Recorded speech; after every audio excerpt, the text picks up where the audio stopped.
Good evening. I'm absolutely thrilled to be able to introduce the session tonight. Now, I'm going to have to keep my introduction as short as possible because we've certainly not done things by halves. As you can see, we've got two Symingtons joining us and three, if you count Anthony behind the scenes as well. We've got three brands or port houses and six wines at least to talk about, as well as over 300 members registered. So with that in mind, I think it's probably good that we get going, but two main points for this evening. Firstly, if you have any questions for the Symingtons or for Joe Lock MW, either now or during the course of the event, then please put those questions in the Q&A. That makes things much easier. So you should hopefully see the feature at the bottom of your panel. We might need to write replies to some questions this evening in the interests of time, but rest assured I'm going to collate all of the questions and any outstanding ones that we don't manage to get to, I will email around. So apologies in advance. We don't think we'll get through them all, but fingers crossed. I also know that lots of you are watching on YouTube, not this evening, but in the future, which feels weird. So thank you to those of you who've submitted questions in advance if you are watching on catch up on YouTube. Secondly, if you're having any technical problems this evening, please, you can pop it in the chat, but direct your messages to myself, Anna Spooner, or the tastings team where the lovely Catherine is working behind the scenes to help. You're also welcome to email us tastings@thewinesociety.com, and that's where you should be able to access Catherine or I nice and quickly. So without further ado, I'm going to introduce Joe Lock MW, who is our buyer for port and, well, for Portugal, but obviously for the region of port and port wines. So Joe, it's an absolute pleasure. Thank you very much for agreeing to host this evening, but I'm sure it didn't take too much to twist your arm. So cheers and thank you. Thank you very much, Anna. And no, it took no arm twisting at all. I've been lucky enough to work with the Symington family now for 21 years, I think. And it's always a great pleasure to see them. This evening, we're welcoming two of the five generations that's been involved in Symington Family Estates, as it's now known. The first Symington went to Portugal in 1882. So you're coming up to your 140-year anniversary. And it was literally only just after the Wine Society was founded. So we've shared quite a bit of history along the way.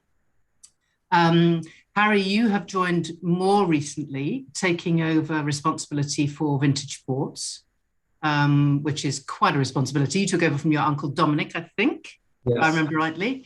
And yeah. Charles, you have been making wine, overseeing the winemaking for the whole group. Well, I think you took over officially from your father in 1995. No, I started in 1995. I took over from my father in 2009, actually. Okay, so a good long training period, and you have a phenomenal range of wines to look after. You're pioneers in the DOC Dura red and white wines, and more recently Alentejo, new estate there. But tonight we're focusing on port. You have four of the very well-known brands, most recent of which is Coburn's, which we're not tasting tonight, but we are tasting wines from each of the other three, Dow's, Graham's and Warre's. So hopefully we'll get a cross-section within those houses, but also the different styles of ports in just six wines. So I'm going to hand over to you, really looking forward to tasting. I think you're going to take turns with the wines, but please go ahead. Thank you very much indeed.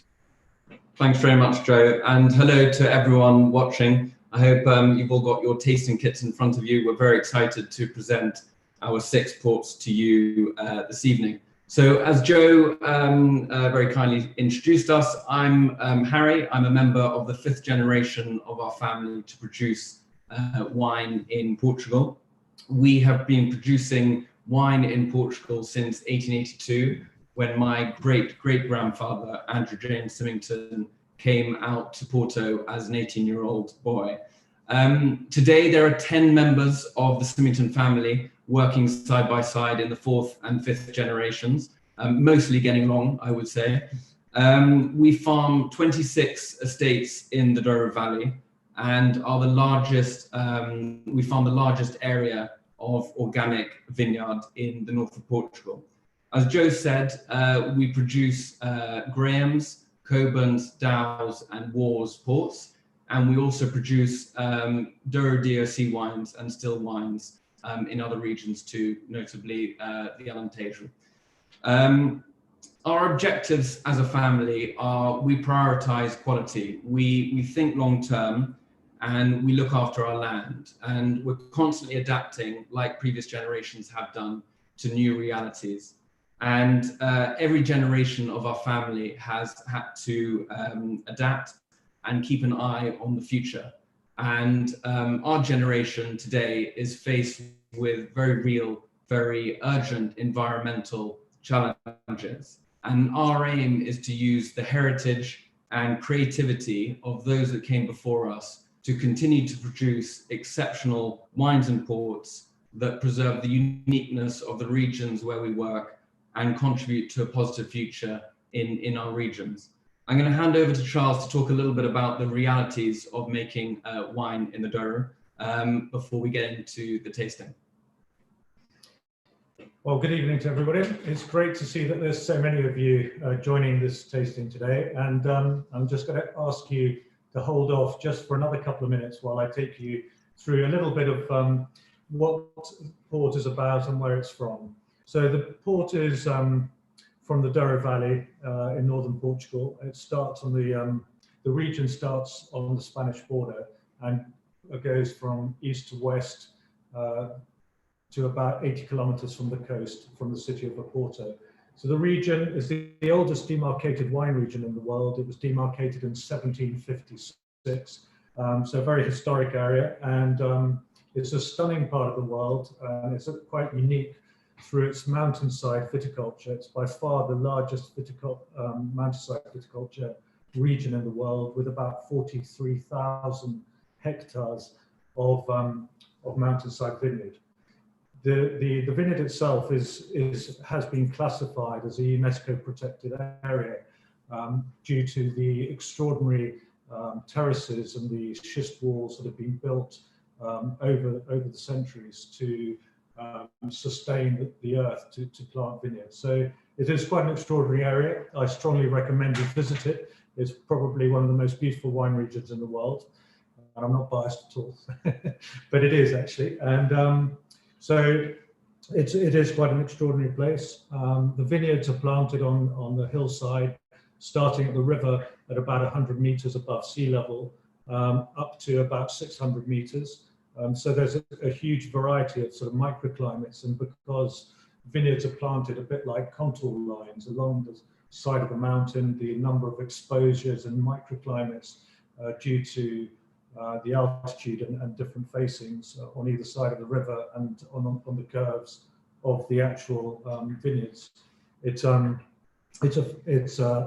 extraordinary region with an enormous variety of different styles, wines. As you go from the coast towards the Spanish border, the climate becomes hotter, more Mediterranean.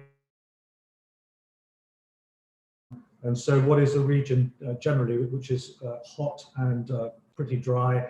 We get around 500 millimeters of rain per year, which is a very limited amount. We have very acidic soils. We have soils that are very low in organic material. So one might well ask, how did anybody ever think of planting vineyard in such a difficult place? And it is probably one of the most expensive places in the world to produce grapes. It produces very small quantities of very concentrated and high quality grapes. But it is an uphill battle, literally, and it's quite a challenge producing wine in the Douro. So another point I'd just like to get across, which I'm sure many of you know already, but I think just so that we're all clear on what a fortified wine is and how port is made at an absolutely basic level. port is, or fortified wine, is a wine which is produced from partly fermented grape juice or must.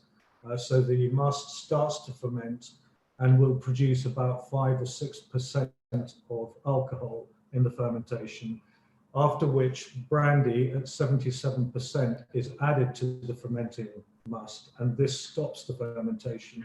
And you end up with a wine which has got natural sugar from the grape and partly fermented alcohol and partly brandy. And you end up with a wine at 20% alcohol, which is a combination of alcohol produced from fermentation, and the remaining amount is from brandy. And this brandy should be fairly colorless and fairly inert. It shouldn't be introducing flavors or aromas into the wine. It is simply used to fortify the wine itself.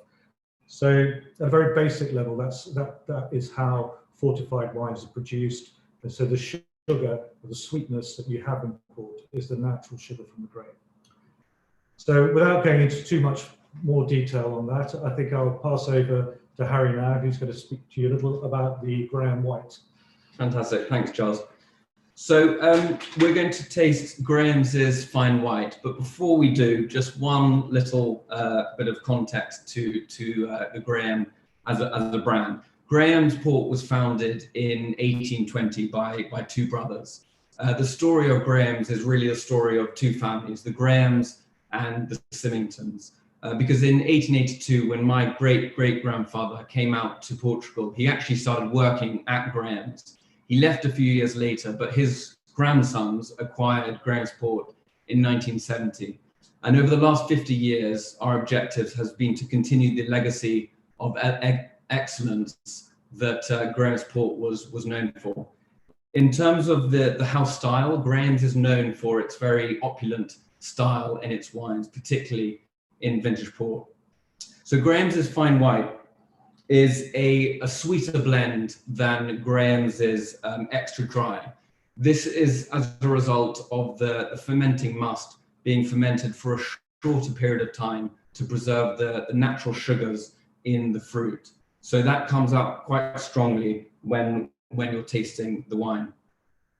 It's got a naturally richer amber color as a result of the way the wine was produced. And on the nose, you get very sweet citrus notes that come through very strongly.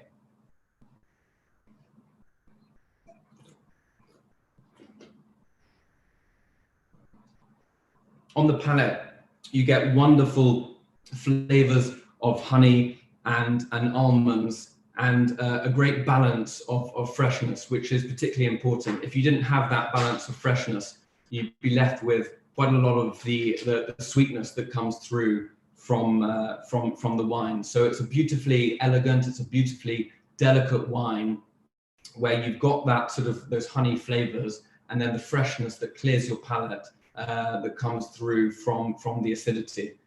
In terms of the grape varieties, it's produced from indigenous Douro grape varieties, white grape varieties, Malvasia fina, which brings that freshness and complexity to the wine. It's also got a blend of Rabigatu in it, which also has very good acidity and very good aromas. Vinhozinho is also present in the blend and has a very fragrant characteristic to it. In terms of a serving, it pairs beautifully with tonic. So you can serve it in a white port and tonic, 1 part Graham's Fine White and 2 part tonic, with a twist of lemon and a sprig of mint. Or you can serve it in the way that my grandmother has done for many years now, and have it as an aperitif, slightly chilled. She was certainly drinking it long before it became a trend to drink white port and tonic. But a beautiful wine, a beautiful expression of Graham's opulence, balanced by that freshness and that acidity.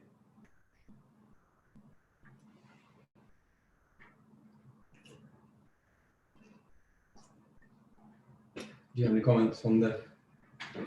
Well, I think it's a very harmonious wine. It's showing a bit of evolution, but it's still got a lot of fresh fruit and a combination which I think is very elegant. May I ask a quick question just about how long you would recommend keeping the bottle once it's open? I'm guessing it would be a bit like the lighter styles of sherry, and you perhaps don't want to keep it open too long. Yeah, I would recommend you don't keep it open for very long. It will keep for a little bit longer than a table wine, a white table wine. But this is a wine which has got some freshness to it, and it will certainly start to lose that. So I'd say this is a wine to be drinking within about 3 days of opening. I wouldn't and keep it in the fridge once you've opened it. Thank you. Hello both. Sorry to just interrupt very briefly. Harry, we can hear you very clearly, but Charles, I hope you don't mind. Would you be able to either lean forward a touch or speak up ever so slightly? I think it's easier to hear Harry at the moment than it is Charles, so apologies, but looking forward to the next wine. Okay, very good. So the next wine is Graham Natura, and this is a wine made from biological grapes. It's a wine that's produced from 2 vineyards, Graham vineyards, one at Quinta dos Malverdes and the other at a property called Quinta das Lajes, which is on a tributary to the Douro River called the Rio Torto, which is an excellent area for producing top quality ports.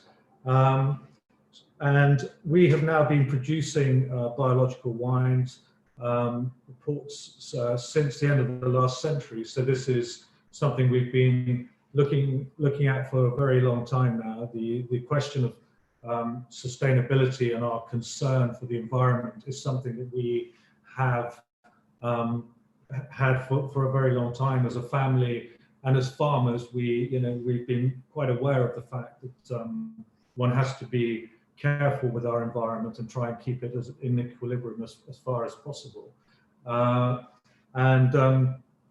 We have in fact recently become a B Corp certified company, which requires us to have the highest standards of social and environmental performance. So we continue to follow this type of production as much as we can, and have a responsible and ethical manner of working.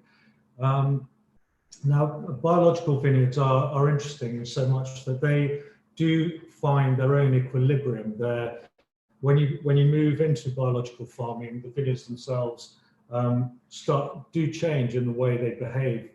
The vigor of the vines tends to be less, the productions tend to reduce, and the vines find a new level of equilibrium, which I think is then reflected in the wines themselves. The wines are more balanced, and the concentration that we get due to these lower yields is also higher. Natura is a reserve port, so it's a fruit-driven reserve with about 3 years of age to it. This wine has quite a considerable amount of wood incorporation. It's quite nicely balanced in that sense. The wood is well incorporated. It's showing a dark color, almost showing an LBV type style to it. There's a wine that in the mouth is soft, round. It is an easy to drink wine, and I would strongly recommend this wine. I think as an everyday drinking port, to be honest. This is a sort of wine I think it combines well with most cheeses and is an attractive wine in those circumstances. Yeah, you get that lovely, ripe, rich fruit character, which is very characteristic of Graham's. It's a beautiful port, and if you enjoy rich chocolate desserts, Natura pairs beautifully with those at the end of a meal.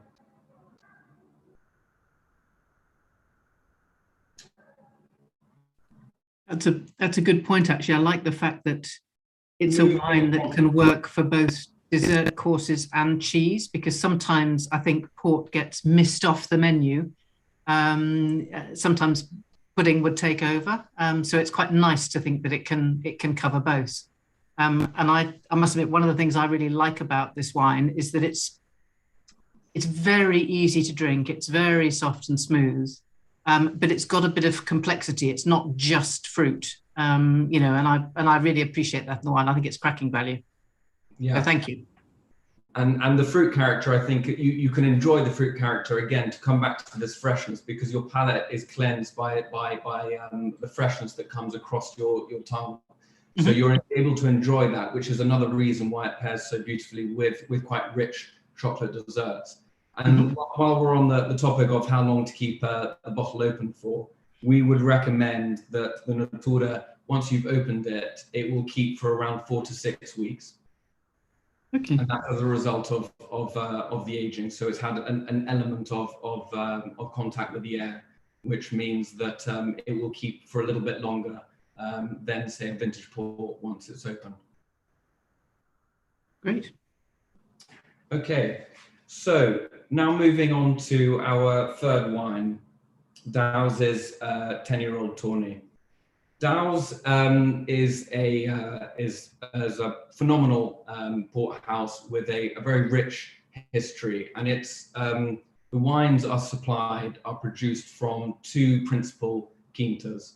Quinta de Bonfim, near the Pinhão village in the Cima Corrigal, which has a temperate climate, and Quinta de Senhor de Ribeira, which is situated in the Douro Superior, which, as Charles mentioned when he's talking about the different regions in the Douro, is a lot hotter and drier. And so Dow's ports have been a blend of these 2 estates for the last over 100 years.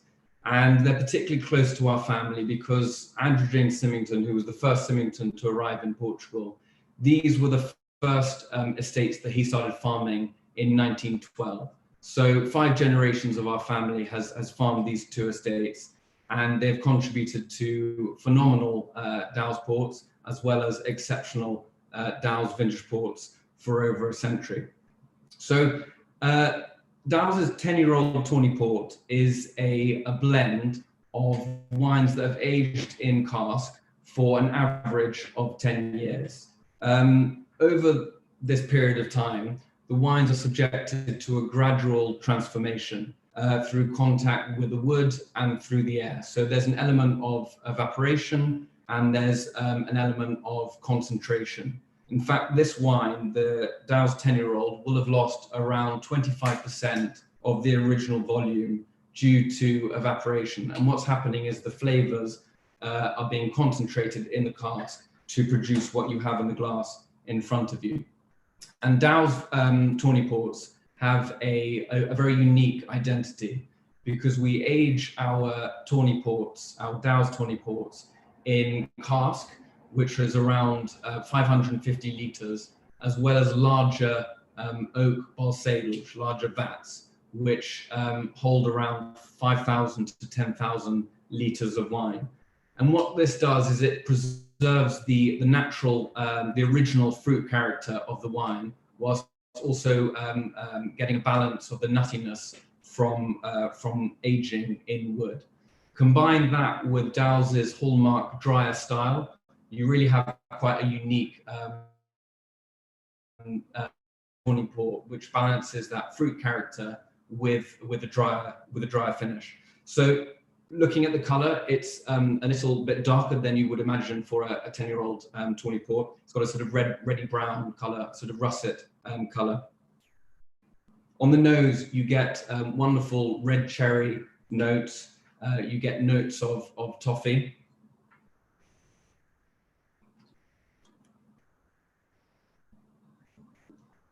And on the palate, it's wonderfully rich, very balanced.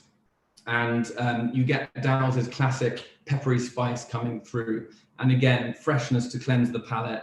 And you get quite a long sort of dry finish that brings everything together. I think it's a wonderful expression of Tawny port, and really, you can really see Dow's unique style coming through here, both the way that we age Dow's Tawny ports, as well as the drier finish. I think it's a phenomenal phenomenal Tawny port. May I ask a quick question? Do you, for DAOs to have this well-established reputation for the ports being that bit drier and standing out within your range for that, do you ferment the wines just a little bit longer in order to have fermented a bit more of the sugar? Is that how you achieve that consistency? Absolutely, exactly right. Yeah, we'll ferment for slightly longer to ensure that the wines are drier. They also, compared, for instance, to Graham, the Quinta de Bonfim is in a slightly cooler area, so it's likely that that the initial must will have been lower in sugar, and so the length of fermentation itself may not be very different to a Graham, but it is the ferment is stopped later to make the wine dry. Exactly. Yeah.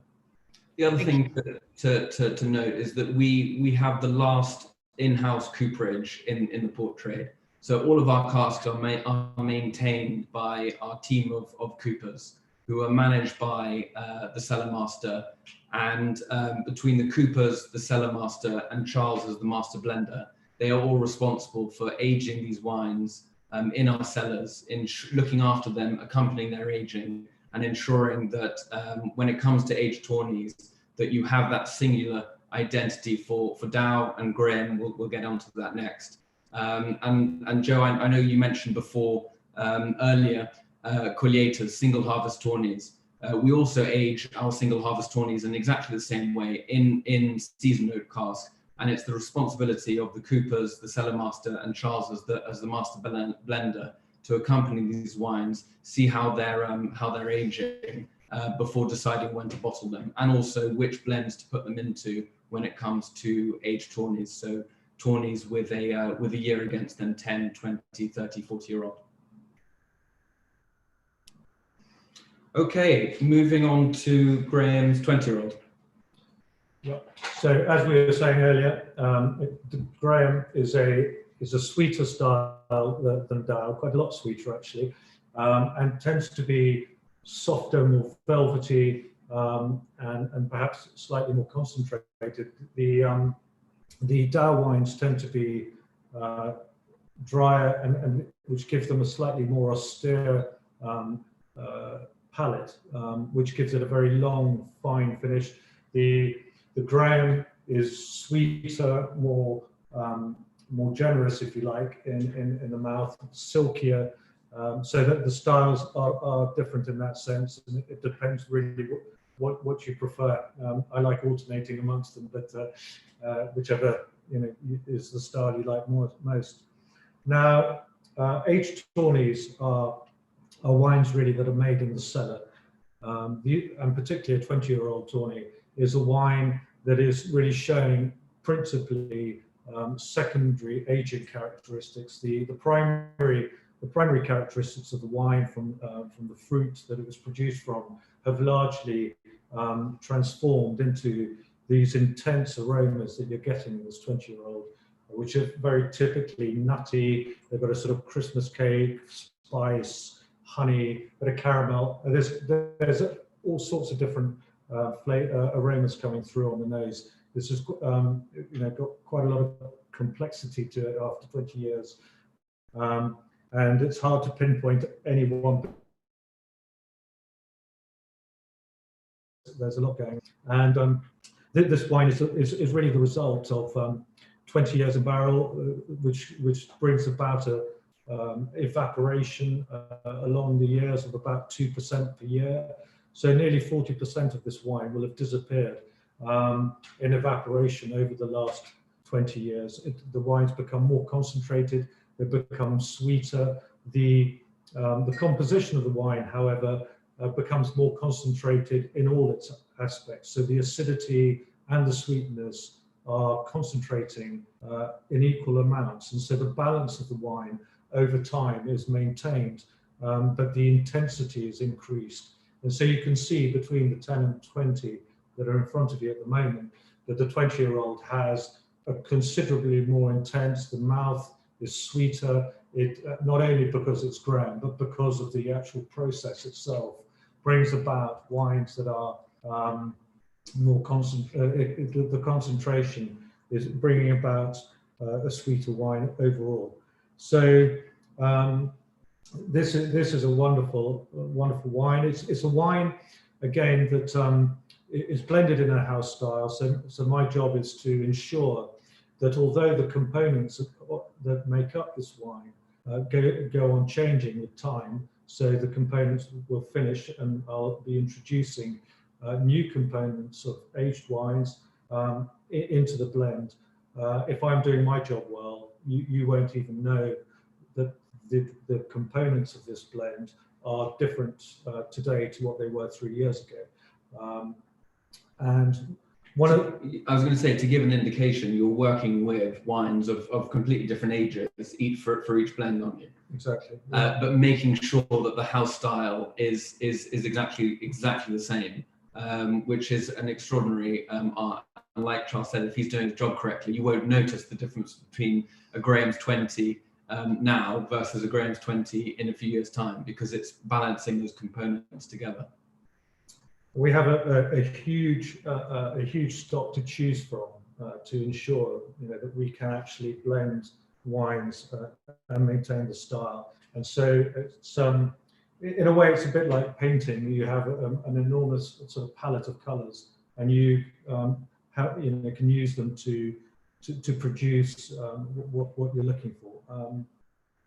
So this 20-year-old is a wine essentially aged in wood barrels known as casks, 550-litre barrels known as port casks, and or pipes.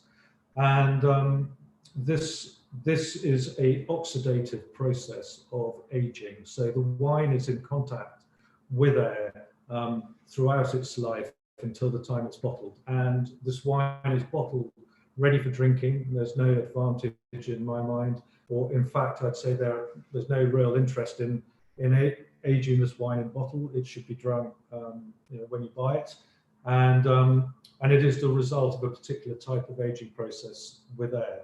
And I say this because I'm going to now start talking about the next wine, which is the Cavadinha 2001.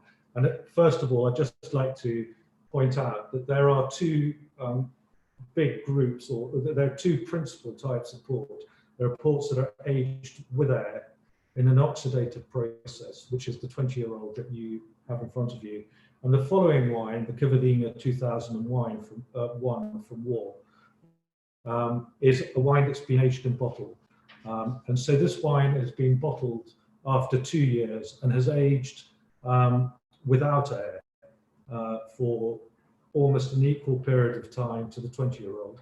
This is why I'm mentioning it now. So it's interesting that these two wines will have started their lives very similar, and the principal difference between them is the process of aging that they've gone through.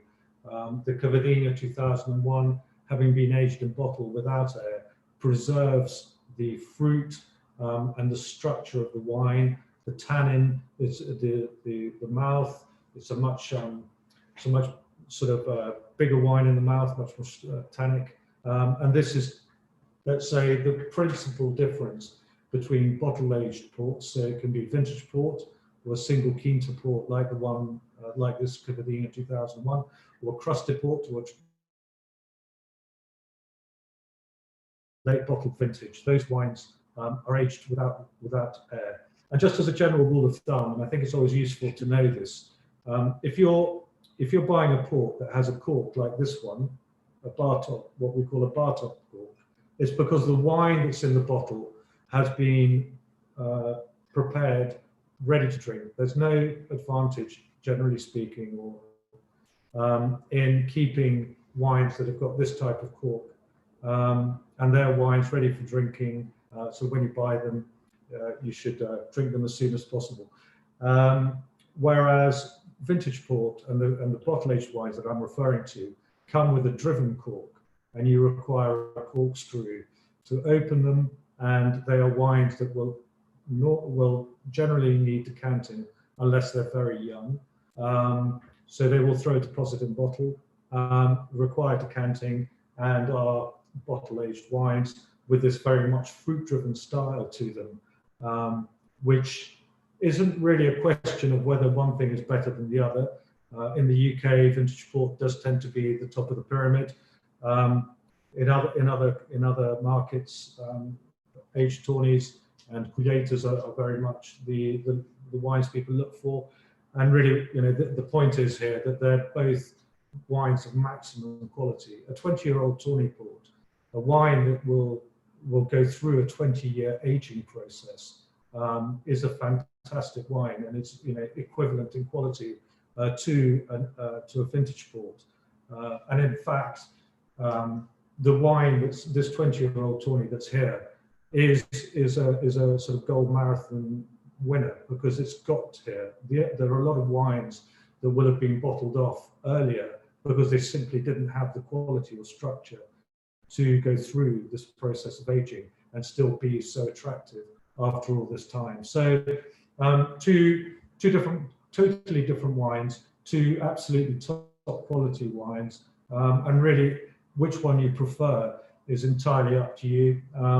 But it's interesting to have this opportunity to see two different wines, two wines produced from completely different aging processes. And the 2001, I find it extraordinary that it's held on to its colour, especially in comparison to the 20-year-old. But as Charles said, it's very different aging styles. But even for aging in bottle, it's really held on to its colour. Only on the rim are you beginning to see it to slightly sort of fade. So still incredibly a very dark colour. On the nose, it's very characteristic of Warre's. It's very elegant. It's very floral, which is characteristic of Quinta de Cavadinha, which is Warre's principal estate. So just before we get on to the 2016, I thought I would just give a little bit of a background on the difference between single Quinta and classic vintage port. So in every year, we taste the top wines that are produced in the harvest 18 months before. So in springtime, we taste the wines from a year and a half from the harvest, a year and a half before. And what we're looking for is complexity, balance, concentration, integrated tannins, wines that are signaling to us that they will be able to age in bottle for a long period of time. And our decision is whether we bottle them as single Quinta vintage port, or if conditions have been consistently excellent throughout the growth cycle and throughout the Douro region, we are able to produce a super blend, a classic vintage port, and this is called a declaration. So 2001 is a single Quinta year. It is a vintage port produced from Warre's principal estate, Quinta de Cavadinha. Such is the quality of the wine from Cavadinha that we are able to, Charles is able to produce a vintage port with complexity, with that concentration to be able to age in bottle. Perhaps not as long as a classic vintage port, but still an absolutely phenomenal wine. So in non-declared years, Cavadinha, for instance, a single Quinta vintage port, is our top wine. The 2016, on the other hand, is one of those exceptional wines. We actually, it was before I joined the company, so Charles and the rest of my family took the decision to declare the 2016 to produce a classic Warre's vintage port blended from three estates. This includes Cavadinha, with Cavadinha forming the principal part of the blend, as well as Retiro, which has a large component of old mixed vines, which brings quite a lot of huge amounts of concentration to the blend. And finally, Telhada, which is an estate in the Douro Superior, so hotter, drier. So it's the here you can see the three estates that form Warre's and contribute to Warre's classic vintage port as 2016. So it's the combination of blending the top wines from these three estates that is able to produce a wine of outstanding quality that will continue to age in bottle. So the 2016 is very much still a baby. It really is quite extraordinary to taste the wine at this age, because you can see so many competing things going on in the wine. But it's absolutely fascinating to taste the wine now and to taste an older, more mature classic Warre's vintage port, to understand where it can get to in terms of aging. A little bit about the year 2016 and why we decided to declare. It was a slightly later harvest, which meant that the grapes took a little longer to reach their full ripeness, which is what you absolutely need to be able to produce a vintage port of top quality. And this actually favoured the Warre's estates, Cavadinha in particular, because it has a cooler ripening cycle, which means that there was, in 2016, the grapes were given time, the vines were given time to reach that level of ripeness that you need to create balance in the wine. And another element is a real sort of prerequisite for a vintage port declaration is ensuring that the Touriga Franca is absolutely exceptional. And this is exactly what happened in 2016. The Franca is a late ripening variety. And given that the growth cycle was slightly later and Cavadinha has a cooler ripening cycle, we decided to pick later to ensure that the Franca had reached that full maturity. And the 2016 wines, Charles will be able to tell you more about them when he was tasting them over that 18-month period. But they were demonstrating hallmarks of elegance, particularly hallmarks of top quality Warre's wines. And the decision was taken to declare the 2016 and bottle it as a classic vintage port. We really do only do this in absolutely exceptional years. And the previous declaration before 2016, for those of you that don't know, was 2011. So there was a 5-year gap, which just demonstrates that we really do only produce this wine in the absolutely exceptional years. So for me, I think that this wine, 2016, is still incredibly young, very approachable, because of the way that the vintage ports are made these days in comparison to when Charles's father was making the wine. But it has that hallmark elegance, and it will continue to age beautifully in bottle. And if you bought a case, I think I would definitely recommend opening a bottle, in the next few years, and then over the following, decades to see how it evolves. Whenever we do tastings now, and actually my first vintage port declaration when I joined the company was 2017, so the year after this. And I was struck by, whenever I was giving tastings, the reaction was typically, God, I feel like I could drink this wine now. And the 2016 is very much in that style. It feels very approachable now, but will continue to age beautifully in bottle for a number of decades. Yeah, well, 2016 was a great year. As a year, it's always puts a smile on my face when I'm talking about making wines and great vintages, because it's when things fall into place. As a winemaker, you have the opportunity to get the best out of the grapes, to pick them exactly when you want to, because the forecast is in your favor, because the conditions have been perfect for the actual ripening. And 16 was definitely the case. It was a vintage which we had to take a few risks, because ripening was quite late. We started picking late, and so when that happens, you're into mid-October. So you're always going towards quite dangerous times. October can be quite a wet month in the direct, so you can have it also taken away from you at the last if you start late. But to make great wines, you've got to take risks, and this definitely paid off in 2016. We had 30 consecutive days of fantastic weather from the start of the vintage right into mid-October, and actually we were remarkably lucky, it has to be said, because we were literally picking the last grapes and the weather changed. So it was just tailor-made harvest in that sense, and the end result is some really fantastic floral, lifted, elegant wines. The maturation period, also having been later, was more gradual, with softer weather, not too hot, not too intense, and allowing the different varieties, the Touriga Nacional, the Touriga Franca, to get to each ripen in its time, the Nacional first and then later the Franca. And Warre's is typically a very elegant wine. The wines from Warre we often refer to them as being quite feminine in style for a port, which are always quite robust wines, whichever way you look at it.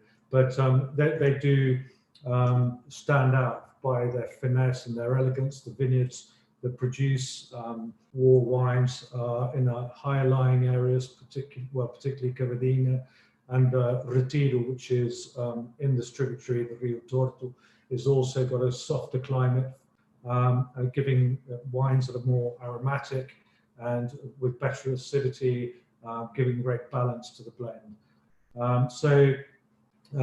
This actually was a great vintage. The wines, I mean, obviously still very young, but I think when you choose to drink a vintage port, largely depends on what one enjoys more. I think this 2001 that's here today is showing beautifully well. I would strongly recommend this wine for Christmas. I think it's a fantastic wine at a very good moment to be drinking, actually. That is certainly a softer, more complex wine. But the upfront fruit in a young vintage port is also a lovely experience. I would say, particularly if you haven't been drinking vintage port for very long, I think starting with a 16 gives you an enormous sort of feeling for what port can offer. And I suppose I would say this, but my feeling is that you should buy 6 bottles of port at least, and open them at different stages of their lives, to enjoy them at different stages of evolution. People often talk about there being the sort of teenage years of wine, which can be a little bit more difficult. That may happen, but it's very difficult to say when that will happen. And I think it happens a lot less nowadays than it used to.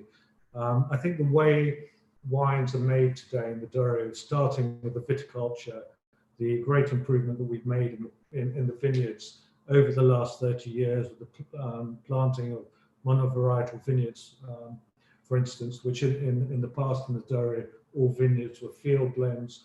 The methods that we're using for fermenting the wines and for extraction are technically far better today. So the wines, when they start their lives, or when they're young, are now more approachable. The other thing that's improved a lot is the brandy itself that we use for fortifying. The quality of brandy has improved significantly over the years, and the end result of these different sort of fine tunings, if you like, means that the wines are more approachable when they're younger.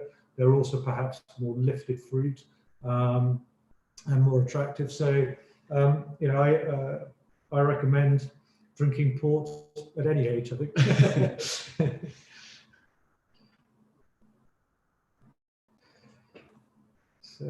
Fantastic. Thank you both so much. That was absolutely fascinating. I'm sort of frantically looking at questions. We've had so many. And then what's quite amazing about both of you is that you've managed to answer so many of them without prompting, because I know you can't see the screen. So thank you for that. And hopefully, members, I've already messaged a few of you to say I hope that's answered your question. If it hasn't, by all means, please do send me a note afterwards and we'll get it cleared up. But we have had a few questions. Actually, I'll start with a personal one, if it's all right, because we do get asked this a lot and I know that members really enjoy it. Robbie Mayer has asked here. He has asked, which do you consider the best? But he has put that in parentheses. So which are your favourite declared vintages of the last 40 or 50 years? Charles, I'll let you answer that. Well, there's certainly quite a few to choose from. I think one of my favourite wines has to be the Graham 1970. It's the wine I served at my wedding. Very fortunately, my wife was born that year, so that's fitted in perfectly. And I think the 70s. I think more recently some of the 85s are fantastic. And I have to say I'm extremely partial to 2011. I think that's been one of the great vintages of the last 50 years. The wines, and actually what's quite interesting about the 2011 is that whereas people often talk about wines closing down and going through teenage phases and stuff, the 2011 doesn't seem to have any of those problems. Every time I open a bottle of 2011, it's showing absolutely fantastically and brings a smile to my face. So I think that's a wine definitely worth having. They are. The 2011s are phenomenal. The only one that I would add on to that is wine that I'm perhaps a bit more familiar with is are the 1994s, the 1994 vintage ports, which we just re-released. So every year we taste wines from our cellars to see how they're aging, how they're performing. And we felt earlier this year that the 1994s were entering into a really, really exciting drinking period. And yeah, I was sort of blown away by them. I think they're absolutely phenomenal. And I would say Dow, I would hang my hat on the Dow's 1994 vintage port. I think it's absolutely phenomenal. If you like the Dow style, which is, I think we've tried to introduce a little bit about the differences between the different houses, and the drier style of Dow's 1994 is absolutely phenomenal. Thank you very much. I can hear members' keyboards typing away to see where they can get their hands on some now. What we have just been talking about drinking windows, so it seems an opportunity to bring up Rory Duncan's question. We've chatted a little bit about this before the call, about the pleasure you can enjoy with vintage port when it's younger, but also in maturity. But could you explain a little bit about what Rory describes as those tricky in-between years that you just alluded to, Charles? Well, I mean, there's always going to be a phase in which the dominant part of the wine is the fruit initially, and then there's the wine sort of goes into a secondary stage or phase, and as it's changing from one phase to another, sometimes there's a slight clash, and you aren't getting the sort of the pleasure of the second stage, and you've lost the pleasure of the first, and you sort of end up in limbo, if you like. But it's exceptionally difficult to say when that will happen. I would argue that it happens more often sort of between about 7 years of age and about 12. So it's actually, although it's a teenage phase in terms of sort of attitude, it's actually happens a bit earlier with port. Yeah. Thank you very much. On that ilk as well, we've had two members ask quite similar questions. Steve Tinton, and I apologise, I've lost the other one in the chat somewhere, Andrew Farrow. They both like, so Steve was saying, is drinking a young vintage port similar to an LBV? And Andrew's saying, how do LBV ports compare to Tawny ports? So could we put late bottle vintage ports in context for the members, please?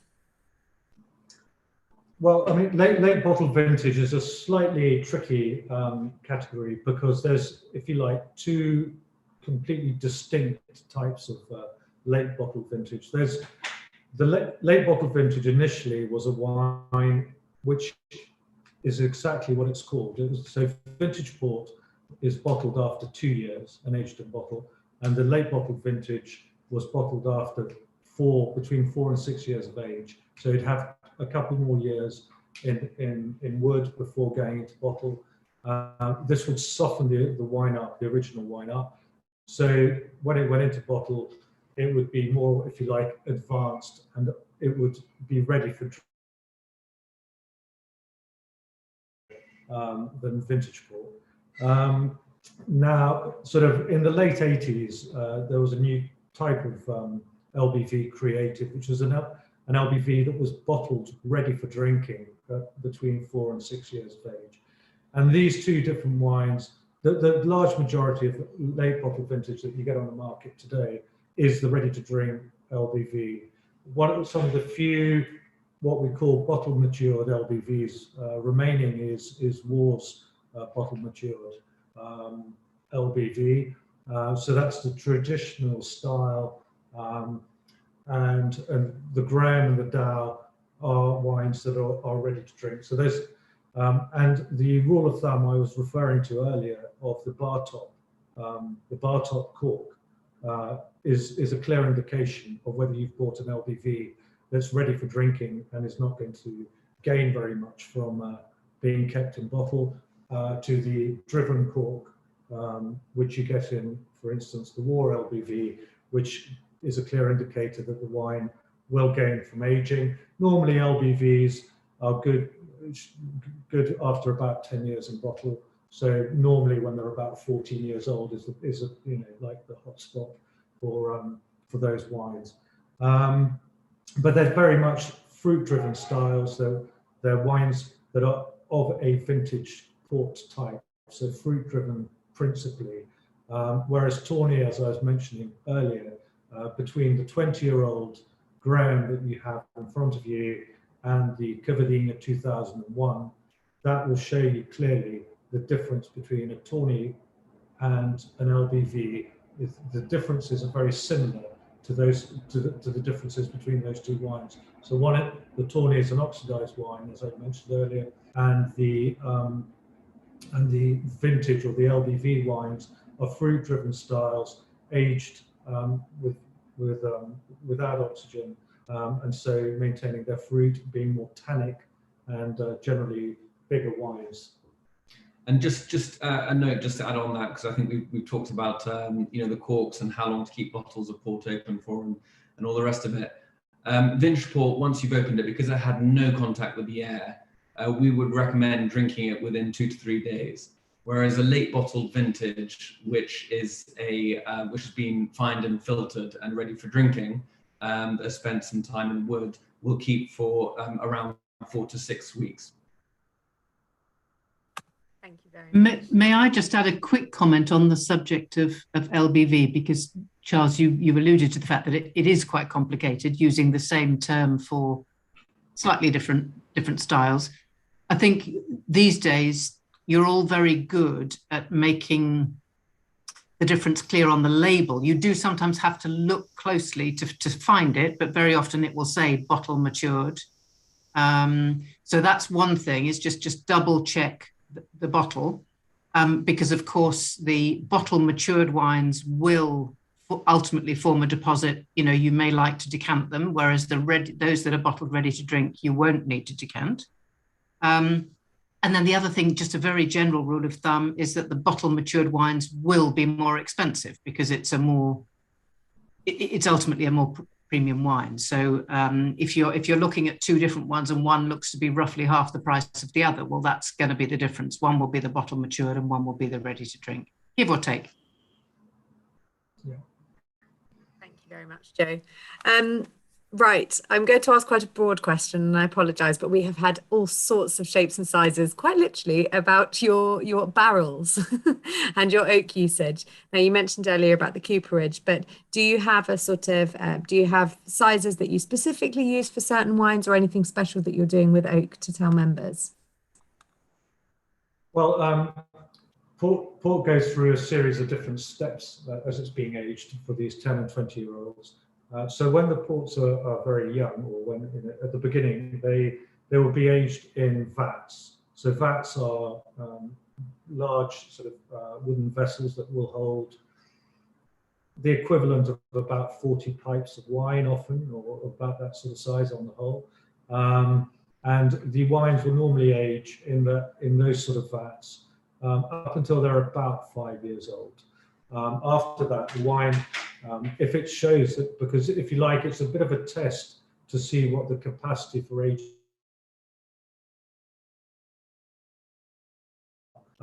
If during that period that they don't show the right type of development, then we would be using those wines quite young and moving them out as younger wines. And the wines that show well and that age well will then be transferred, normally about 5 years of age, into casks and aged in seasoned oak. And this is because port spends such a long time in wood. So like this 20-year-old Tawny that's here, it's a huge aging period in wood. If our wood was new oak, like is often used in table wines, the aromas and the flavors coming from that wood would totally dominate the wine. So we use seasoned oak, and that basically means barrels that have been used for a long time with other wines beforehand. So it's not too defining, not too doesn't unbalance the wine, and releases the flavors and oxidizes slowly over a very long period of time. So that's the basic difference. We normally use 550 litre barrels, which is about double the size of a table wine barrel. Again, by having a larger barrel, you are controlling better the incorporation of wood with time. Otherwise, the wines could become very wood dominated if they were smaller barrels. So the size of the barrel increases the introduction of wood into the blend. I don't know if I've answered your question. No, perfectly. Thank you. Well, it wasn't really a question. That was my fault. I sort of gave you a topic to talk on.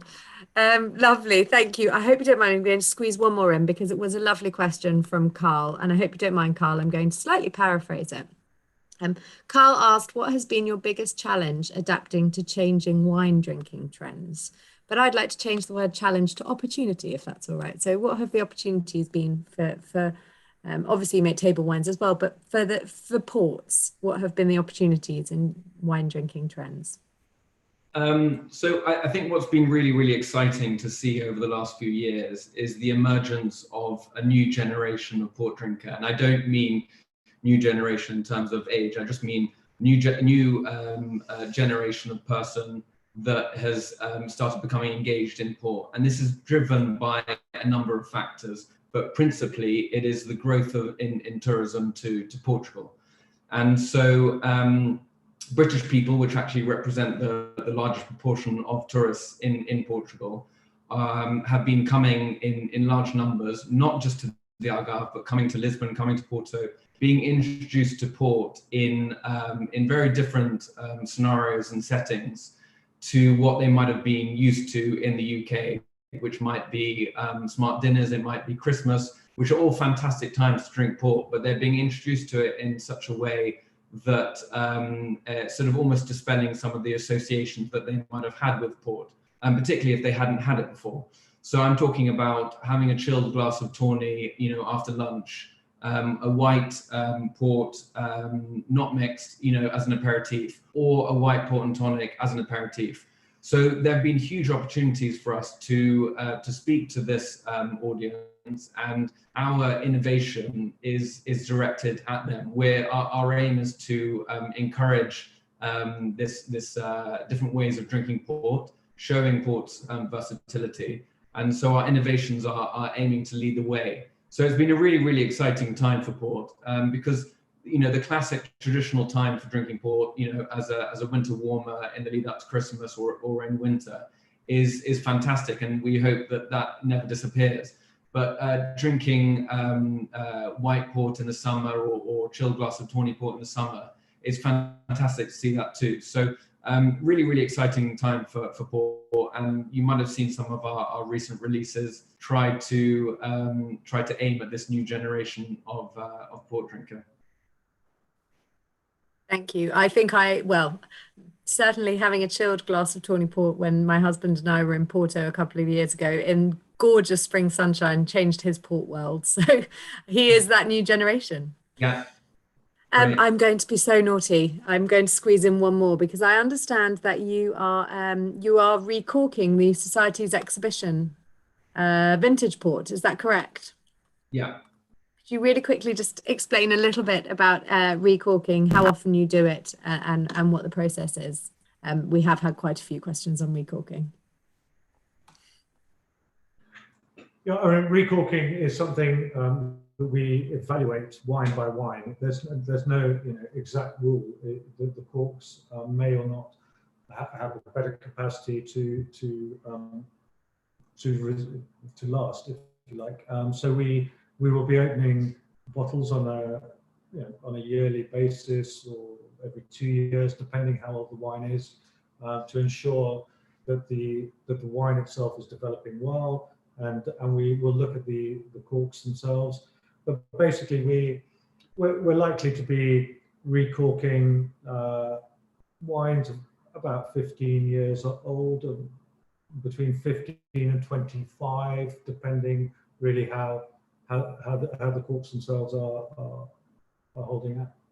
And the other thing to note is, I mentioned the 1994s that we re-released earlier this year. We did a library release of Dow's, Warres and Graham's. We recorked all of those vintage ports as well. So vintage ports that we re-release from our cellars, we will check the condition of the cork and we'll recork them if needed. We actually have a recorking machine which is absolutely state of the art, and probably no other company in the world has one the same, which allows us to recork under totally inert conditions. So we put gas in, because the wines, when they're getting older, and they've been, as I was saying before, vintage port is aged without air.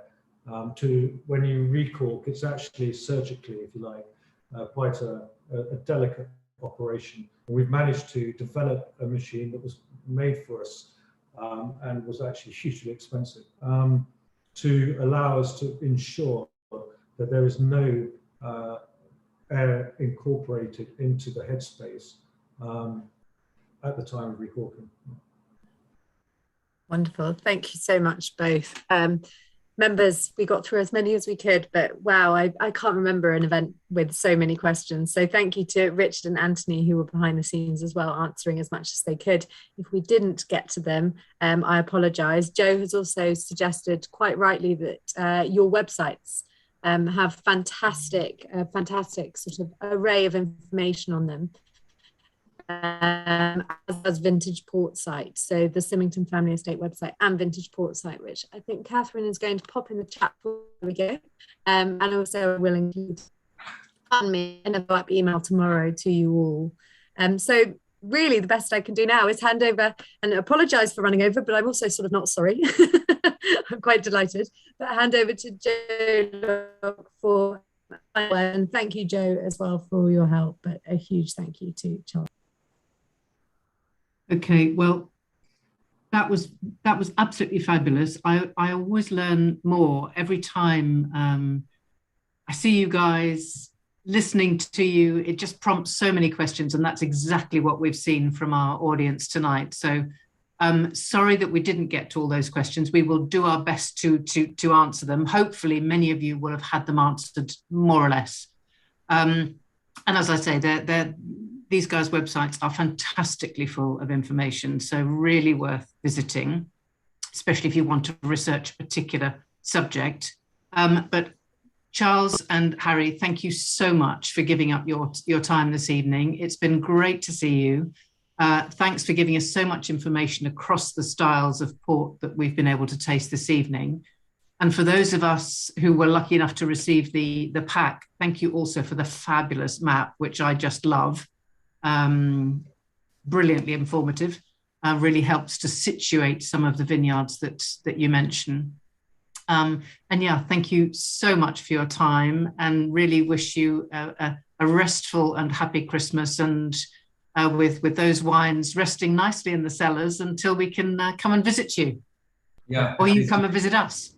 Yeah, thank you very much for having us. It was an absolute pleasure to present the wines to you. Thank you for having us. Thank you. Happy Christmas. Thank you very much. Cheers, Symingtons.